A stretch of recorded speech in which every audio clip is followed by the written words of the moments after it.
What's up, everybody? Welcome to the Draymond Green Show YouTube channel. Make sure you hit that subscribe button. Make sure you like the post that you love. But you can get everything the Draymond Green Show right on our YouTube channel. So make sure you subscribe. Check that out.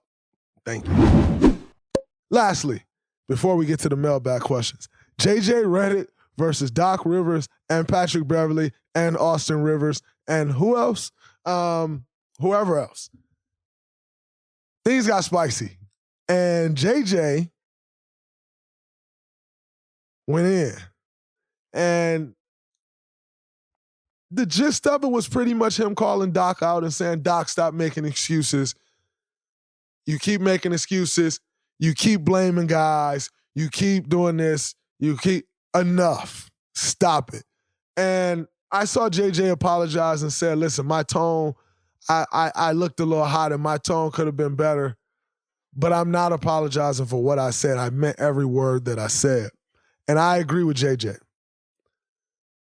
When been watching these Doc interviews, these guys were in Cabo. That guy was here. Something didn't go right. It's only been 2 days. Every interview is another excuse. And that just can't work. Like, you knew what you were signing up for, Doc. You took over a team more than halfway through the season, through the halfway mark of the games of the season, if I'm not mistaken. 3-7 in the last 10. You knew what you was getting yourself into. You knew the issues that the team had before you got there. You knew all of these things. You can't go make excuses now, because you were actually brought in to fix those very things. And so you can't come and make the same excuses of the things that we already knew.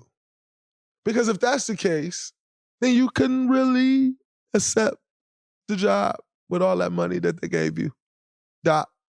So I totally understand where JJ was coming from. Pat Bev understood where JJ was coming from. And Austin Rivers understood where JJ was coming from. And the reason they understood where JJ was coming from is because they never said anything about what JJ said. What they did was attack JJ's playing career and say, Doc saved your career. What all Doc did for you for your career. Now, if I was watching JJ's hit, it did come off as a little like, I got a little animosity built up from my playing days under Doc, and I'm getting them all out now. It did come off a bit that way, but I played for Tom Izzo. And in playing for Tom Izzo, you learn something early, you learn it fast, and you get the lesson often, which is listen to what I'm saying, not how I'm saying it. So I listened to what JJ said, not how he was saying it, although, again, I did get the same gist that you all got. JJ might not like Doc. I did get that a little bit, but more importantly, I heard what JJ was saying. And what he was saying was very accurate. We cannot have the excuses, Doc.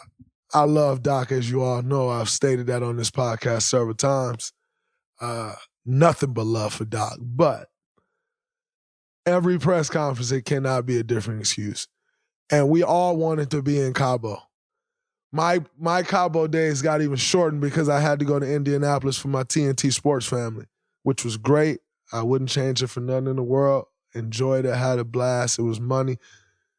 But we all wanted to be in Cabo. That is your role as the coach to make sure them guys ready to play.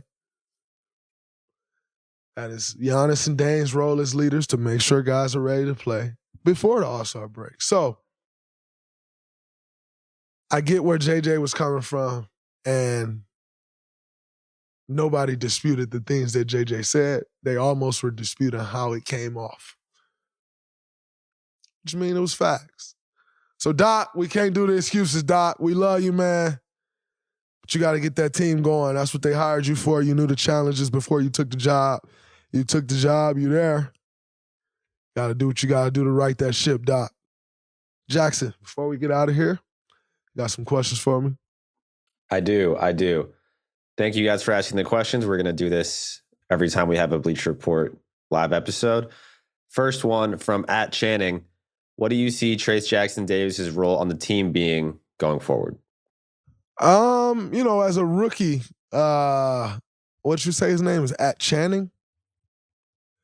As a rookie, always hard to get consistent minutes because things change from time to time, and you are usually the first one to get your minutes teetered with. And saying that, Trayce has a very good connection with Klay. And what young guys should understand is that will get you on the floor. When I was a rookie, you go watch it. I'd egregiously come from anywhere on the floor, headhunting stuff, man, that set screens. It created chemistry. It got me on the floor. So you got to understand the things that can get you on the floor. And if I know how important Klay Thompson is to this team, so if I can build a connection with him, that gets me minutes. So Trey should understand that. What his role will be is what he is. When he's on the floor, he's a rim protector.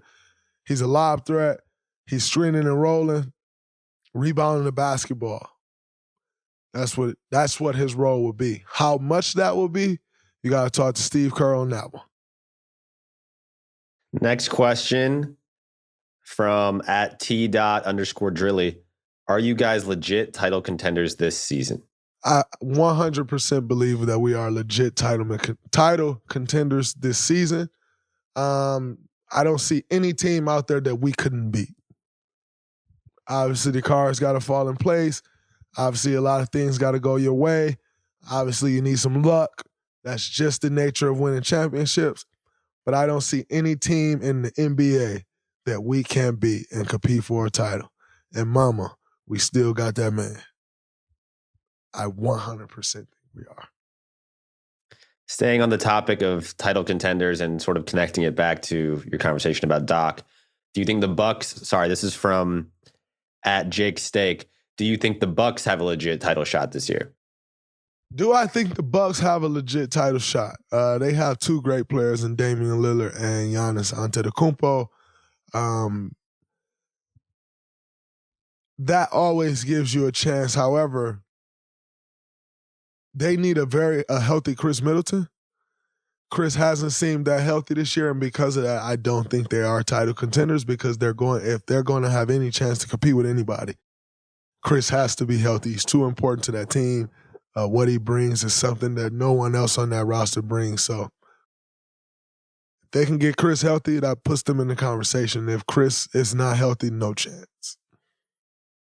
Last one. We said we would do 4 today since we only did 3 last week. Let's do our 4th question from @BVD313. Do you think the judging has killed the dunk contest? I've heard a lot of discourse about this before.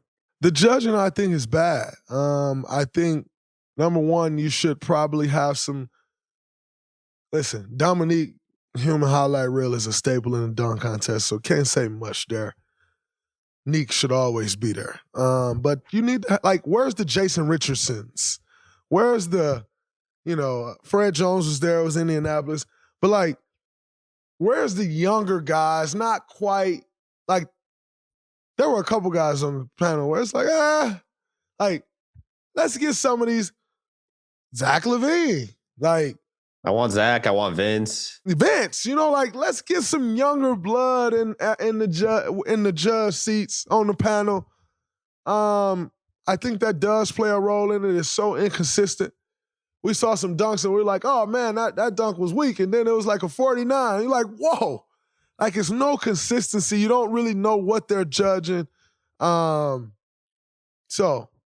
I think the judges do play a role in it. However, it's the dunkers. The dunkers has to be better. It can't just be on the judge. You do got to get them something better to judge, but the judges have not been great. Would love to see some of the guys we just named as the judges. I think that helps it take a step up, in my opinion. That's a wrap from this episode of the Draymond Green Show. You can still check this episode out wherever you get your podcasts. You want to run something back, go check it out. To go check our YouTube channel out. Subscribe if you haven't. Next time, peace.